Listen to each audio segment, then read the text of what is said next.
ख्वाजा गरीब नवाज रहमतुल्लाह अलैह की जिंदगी और करामात। बिस्मिल्लाहिर्रहमानिर्रहीम। अस्सलामु अलैकुम वरहमतुल्लाहि वबरकातुहू। आज हम आपको हजरत ख्वाजा मोइनुद्दीन चिश्ती रहमतुल्लाह अलैह की जिंदगी से जुड़े अहम वाकयात सुनाने जा रहे हैं, जो उनके करामाती और रूहानी मकाम को बयान करते हैं। ये वाकयात इस्लाम की तबलीग और अजमेर शरीफ में इस्लाम की रोशनी फैलाने से जुड़े हैं। यह बयान लगभग 80 मिनट का होगा और इसमें आपको ख्वाजा साहब की जिंदगी की झलक मिलेगी। ख्वाजा गरीब नवाज का जन्म और शुरुआती जिंदगी। ख्वाजा मोइनुद्दीन चिश्ती रहमतुल्लाह अलैह का जन्म 164 ईस्वी में ईरान के संजर शहर में हुआ। आपका सिलसिला नसब इमाम हुसैन अलैहिस्सलाम से जुड़ता है। बचपन में ही आपके वालिद हजरत गयासुद्दीन रहमतुल्लाह अलैह का इंतकाल हो गया और आप यतीम हो गए, लेकिन अल्लाह ने आपको इल्म और हिकमत से नवाजा था। एक दिन जब आप अपने बाग में पानी दे रहे थे तो एक बुजुर्ग हजरत इब्राहिम कुंदूजी रहमतुल्लाह अलैह आए। उन्होंने आपको देखा और दुआ दी। जब उन्होंने रोटी का एक टुकड़ा दिया और आप उसे खा चुके तो आपकी जिंदगी पूरी तरह बदल गई। आपने दुनियावी चीजों से दिल हटा लिया और अल्लाह की राह पकड़ ली। तलाश इल्म और सूफी सिलसिला। इसके बाद आप बुखारा, समरकंद और इराक के इलाकों में जाकर आला इल्म हासिल करने लगे। फिर आपने हजरत ख्वाजा उस्मान हरूनी रहमतुल्लाह अलैह के हाथों पर बैत की और उनकी सोहबत में 30 साल गुजारे। उन्होंने आपको तसव्वुफ और वलायत के ऊंचे मकामात तक पहुंचाया। अजमेर में इस्लाम की रोशनी। ख्वाजा गरीब नवाज रहमतुल्लाह अलैह को अल्लाह के हुक्म से हिंदुस्तान भेजा गया।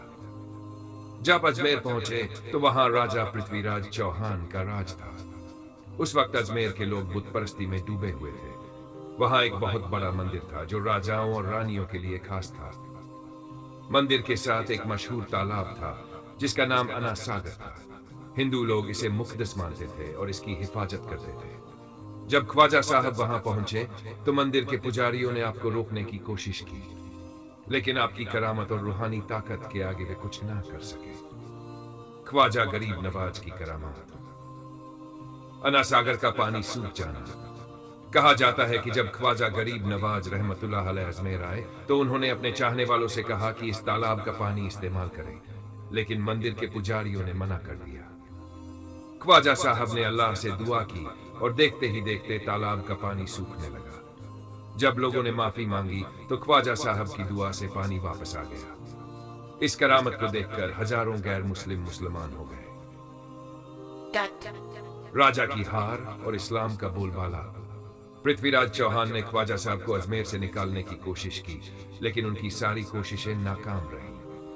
आखिर में जब मोहम्मद घोरी ने अजमेर, पृथ्वीराज चौहान हार गया। इस तरह अजमेर में इस्लाम का परचम बुलंद हो गया और वहां हजारों लोग मुसलमान हो गए। सांप का खत्म हो जाना। एक और वाकया मशहूर है कि अजमेर में एक खतरनाक सांप था जिससे लोग डरते थे। ख्वाजा गरीब नवाज रहमतुल्लाह अलैह ने अल्लाह के हुक्म से उसे बेअसर कर दिया।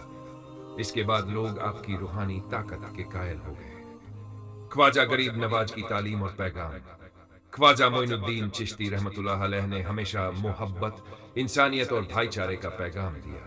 उनका सबसे मशहूर कौल है, लोगों से मोहब्बत करो, गरीबों की मदद करो, भूखों को खाना खिलाओ और हमेशा अल्लाह को याद करो। उन्होंने अपने चाहने वालों को सिखाया कि इबादत सिर्फ नमाज पढ़ने या रोजा रखने का नाम नहीं, बल्कि गरीबों की मदद करना, बेसहारा लोगों का सहारा बनना और इंसानों से प्यार करना भी इस्लाम का अहम हिस्सा है। ख्वाजा गरीब नवाज रहमतुल्लाह अलैह का विसाल 1236 ईस्वी में हुआ। आज भी उनकी मजार अजमेर शरीफ में मौजूद है और लाखों लोग वहां हाजिरी देने आते हैं।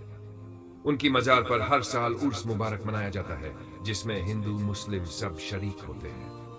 नतीजा, ख्वाजा गरीब नवाज रहमतुल्लाह अलैह की जिंदगी और उनकी करामात हमें यह सिखाती है कि सच्चा इंसान वही है जो दूसरों से प्यार करे और उनकी मदद करे। उन्होंने पूरी दुनिया को मोहब्बत और इंसानियत का पैगाम दिया।